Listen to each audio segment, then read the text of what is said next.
Ouvrons notre Bible au livre d'Ézéchiel 28, Ézéchiel chapitre 28. Péché originel du roi des dévoreurs. Le péché originel du roi des dévoreurs. Ézéchiel 28, versets 1 à 5. Ethbaal, reconnu coupable du péché originel. La prophétie d'Ézéchiel devient un peu plus personnelle. Yahweh attire l'attention du prophète sur le roi de Tyr. Bien que dans une monarchie absolue de l'ancien monde, le sort du roi et du royaume soit si étroitement imbriqué qu'il soit pratiquement indiscernable. Les peuples avaient tendance à admirer et à soutenir un roi qui était responsable de la prospérité et de la grandeur de la nation. Et ils considéraient qu'un oracle contre un tel leader devait aussi être dirigé contre eux-mêmes. Au temps d'Ézéchiel, le roi de Tyr était Ethbaal, ce qui signifie Baal est avec lui. Un homme intelligent qui avait amassé le pouvoir et la richesse. En conséquence, beaucoup de gens utilisent cette sagesse mondaine à grand avantage. Mais Ethbaal n'est pas aussi sage qu'il le croit. Écoutez, vraiment. Les prédicateurs de l'évangile de prospérité, appelé en anglais Prosperity Gospel Preachers, ces prédicateurs d'aujourd'hui vous apprennent que vous êtes tous des Ethbaal.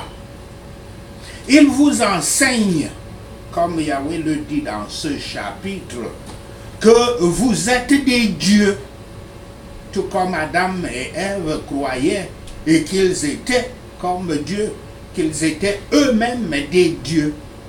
Car l'Écriture dit, je cite, « La femme répondit au serpent, nous mangeons du fruit des arbres du jardin, cependant en ce qui concerne le fruit de l'arbre qui est au milieu du jardin, Dieu a dit, vous n'en mangerez pas, et vous n'y toucherez pas, sinon vous mourrez. » Le serpent dit alors à la femme, vous ne mourrez absolument pas, mais Dieu sait que le jour où vous en mangerez, vos yeux s'ouvriront et vous serez comme Dieu. Vous connaîtrez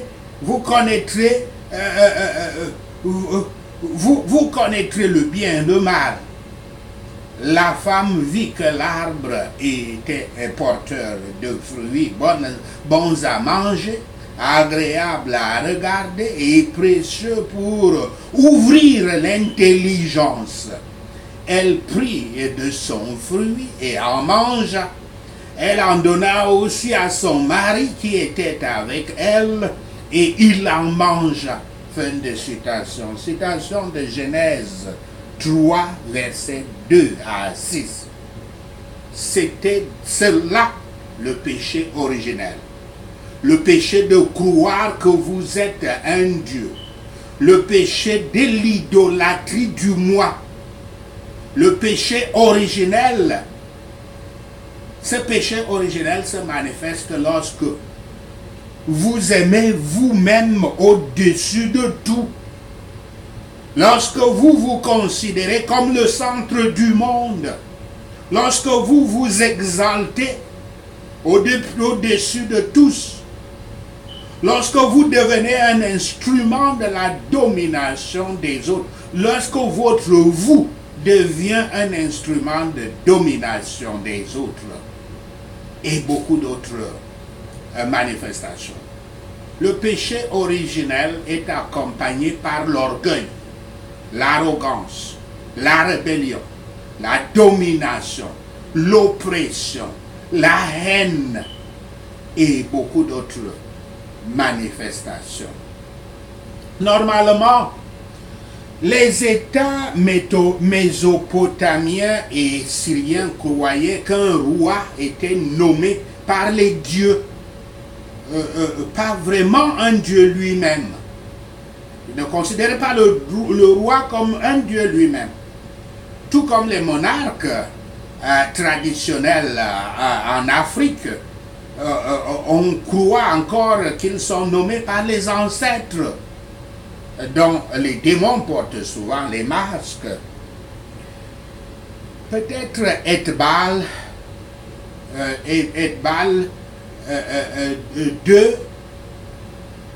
le second, tente-t-il d'élever son statut parmi les gens, au-dessus des gens. Ou il se peut qu'Ézéchiel utilise un tel langage pour indiquer que le roi a une trop haute opinion de lui-même. Qu'il joue le Dieu, pour ainsi dire.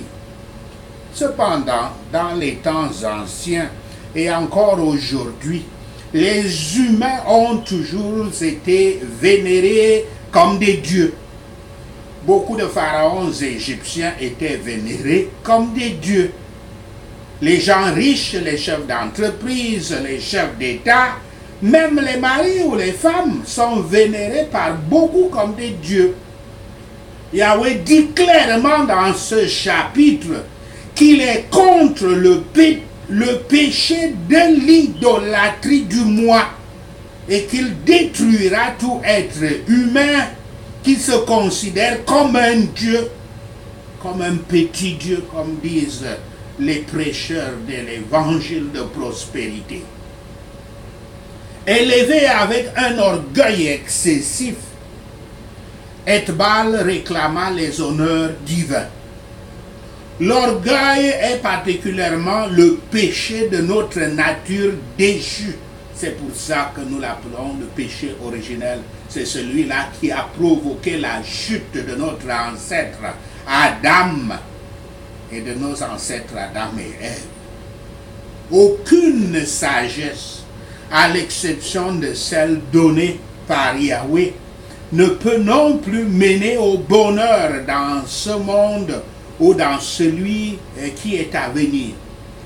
Le prince hautain de Tyr crut pouvoir protéger son peuple par sa propre puissance et il se considérait comme égal aux habitants des cieux, les chérubs, chérubs singulier, pluriel, chérubin. Ézéchiel 28, versets 6 à 19. La sentence contre le prince ou le roi de Tyr. Versets 6 à 7. La gloire de Tyr et la sagesse présumée de son leader disparaîtront tous les deux avec l'arrivée du terrible des nations, entre guillemets, terrible des nations, c'est-à-dire Babylone. Le roi, dans son arrogance, n'a pas compté sur Yahweh. Versets 8 à 10.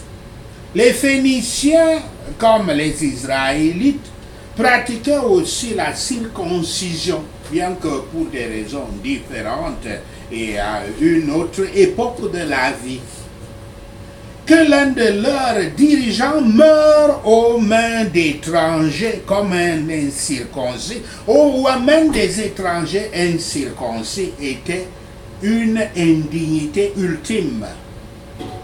Mais ici, Yahweh parle de l'incirconcision spirituelle du cœur, de la rudesse du cœur, de la raideur du cœur pécheur. Comme nous le voyons dans Jérémie 4, verset 4 et Isaïe 40, verset 3 à 5. Aucun document historique n'a été trouvé défaillant, n'a été trouvé qui détaille la chute de Tyr. Mais il n'est pas déraisonnable de supposer qu'après un siège de 13 ans, le roi de Tyr aurait été exécuté, sinon torturé d'abord, pour avoir causé tant de problèmes à Babylone. 13 ans de siège. S'il était possible de demeurer dans le jardin d'Éden, ou même d'entrer au paradis, aucun bonheur solide ne pourrait être apprécié sans un esprit humble, saint et spirituel. Sans un cœur, il faut dire un cœur humble, saint et spirituel. Surtout, tout orgueil spirituel vient du diable. L'orgueil spirituel, c'est souvent utiliser tous les moyens pour dire qu'on est un homme saint, y compris avec des mensonges, y compris de faire des témoignages à l'église, comment on a reçu des révélations qui sont fausses. Donc l'orgueil spirituel est manifesté de plusieurs manières. Ceux qui se livrent à l'orgueil, à l'exaltation de soi-même, pour s'appeler eux-mêmes des dieux, doivent s'attendre à périr. Ceci est aussi la sentence divine contre les prédateurs et les disciples de l'évangile de prospérité qui suivent la doctrine hérétique qui prétend que l'homme est un dieu. Leurs enseignements invitent leurs disciples à commettre le péché originel que le Christ était pourtant venu pour enlever de nous. Ézéchiel 28, versets 20 à 23. La chute de Sidon. Sidon était la deuxième ville à Tyr, en Phénicie. En fait, c'est le seul endroit dans l'Ancien Testament où cette cité est mentionnée sans lien avec Tyr. Donc, il semble logique qu'elle soit un partenaire dans cet oracle de malheur. Sidon ne sera pas épargné par la même destruction que celle réservée à Tyr. Les Sidoniens étaient frontaliers avec la terre d'Israël et ils auraient pu apprendre à glorifier Yahweh. Mais au lieu de cela, ils avaient séduit Israël au culte de leurs idoles. La guerre et la peste sont les messagers de Yahweh. Mais il sera glorifié en restaurant son peuple à leur ancienne sécurité et prospérité. Ézéchiel 28, versets 24 à 26, la restauration d'Israël. Cette courte section est presque exactement à mi-chemin avec la partie des prophéties d'Ézéchiel concernant les futurs sinistres des ennemis d'Israël, comme nous le voyons dans cette partie de chapitre 25 au chapitre 32. C'est aussi le pivot ici autour duquel tourne toute la section de 25 à 32. Yahweh traite avec Israël, mais ces autres nations sont également jugées afin qu'Israël soit libéré de leur influence négative, à la fois spirituellement et politiquement. Cette section ouvre la voie à la troisième section, la troisième et dernière section du livre d'Ézéchiel, du chapitre 33 au chapitre 48, qui concerne le retour d'Israël de l'exil et le renouvellement de la vie du peuple de Yahweh dans la terre promise. Les Israélites de Babylone comprenaient le sort difficile et généralement permanent des captifs. Mais Yahweh ne sera pas empêché de délivrer son peuple et de le bénir à nouveau dans le pays, même si cela signifie la destruction de nations entières.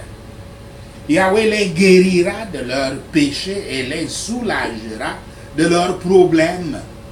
Cette promesse finira par s'accomplir pleinement dans la Canaan céleste. Lorsque tous les saints seront rassemblés, tout ce qui offense sera enlevé, tous les chagrins et toutes les peurs bannies à jamais.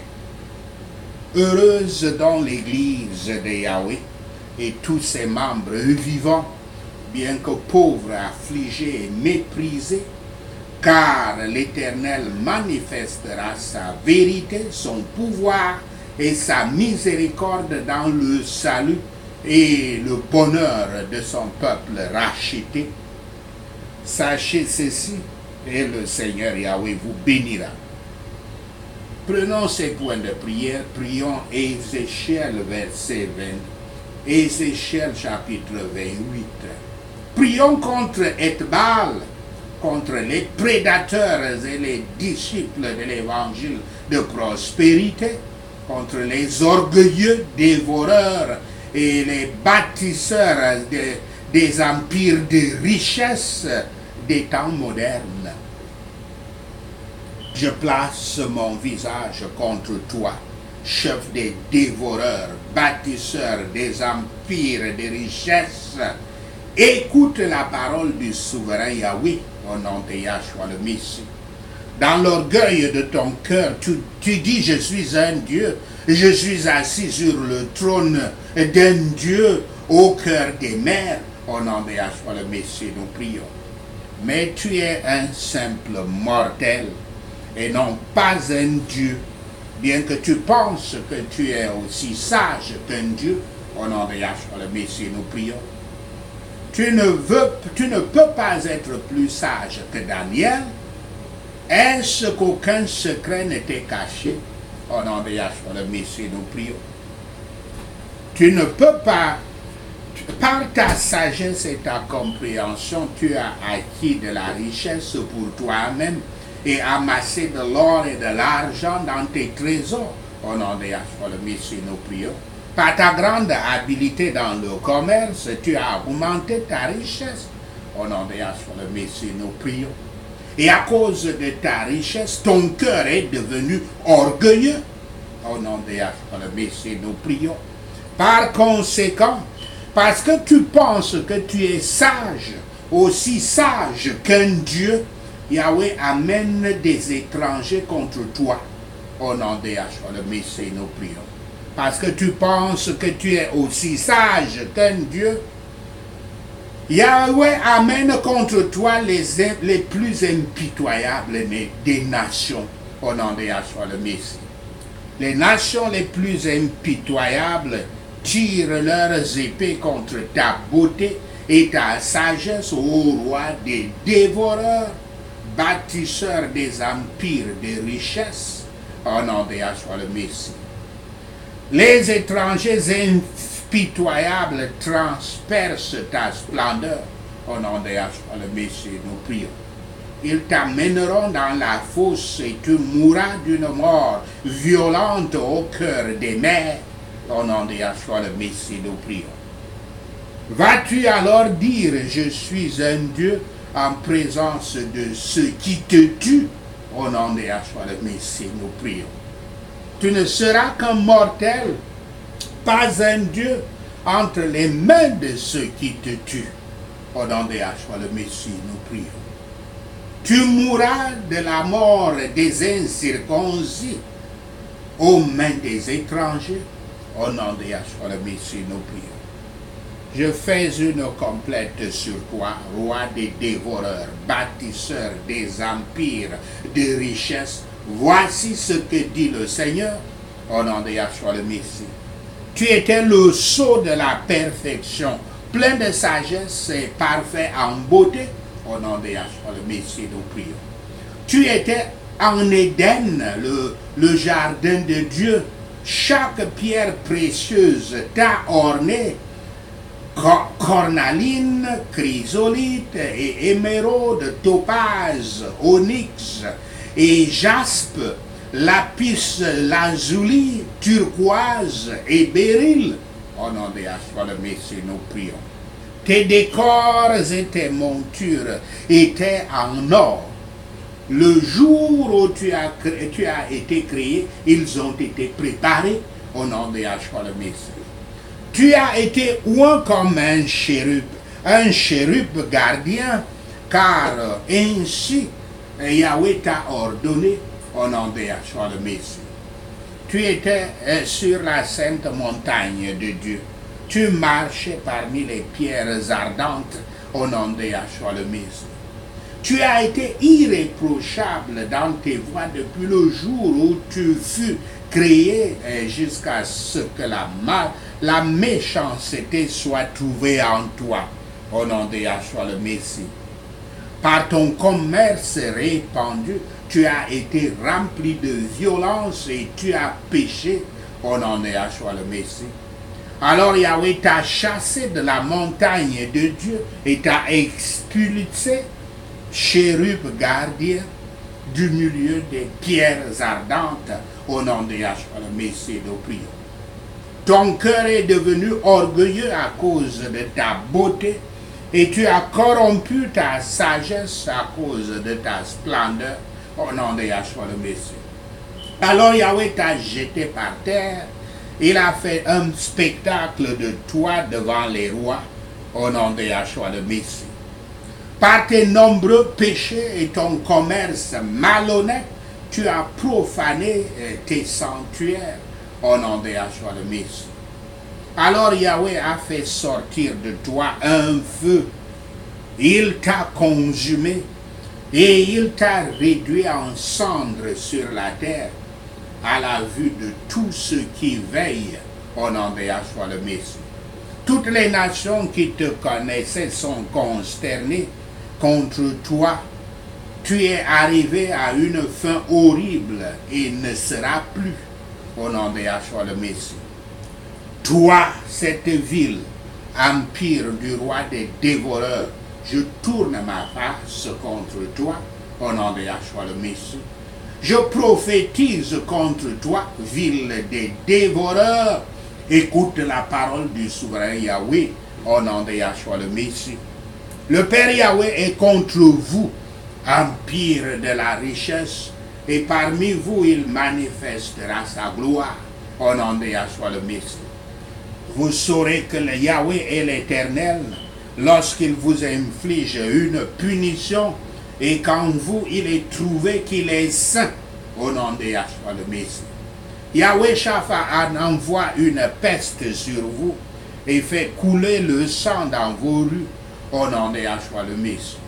Les morts tombent parmi vous, l'épée contre vous de tous les côtés. Or vous saurez, alors là vous saurez que Yahweh est l'Éternel, au nom de Yahshua le Messie. Le peuple de Yahweh n'aura plus de voisins malveillants qui sont des ronces douloureuses et des épines à serrer. Yahweh a parlé, au nom de Yahshua le Messie. Car lorsque le souverain Yahweh rassemblera son peuple des nations où ils ont été dispersés, il sera sanctifié par eux aux yeux des nations, au nom de Yahshua le Messie. Alors le peuple de Yahweh vivra dans son propre pays qu'il a donné à son serviteur Jacob, au nom de Yahshua le Messie. Ils vivront là en sécurité et construiront des maisons et planteront des vignes, au nom de Yahshua le Messie. Ils vivront en sécurité quand Yahweh infligera une punition à tous leurs voisins qui les calomnient. Merci Seigneur d'avoir entendu notre prière. Merci Père pour tes réponses à nos prières. Seigneur, nous te rendons gloire, nous te louons, nous t'adorons. Nous bénissons ton Saint-Nom. Au nom de Yahshua le Messie, nous prions. Amen. Alléluia.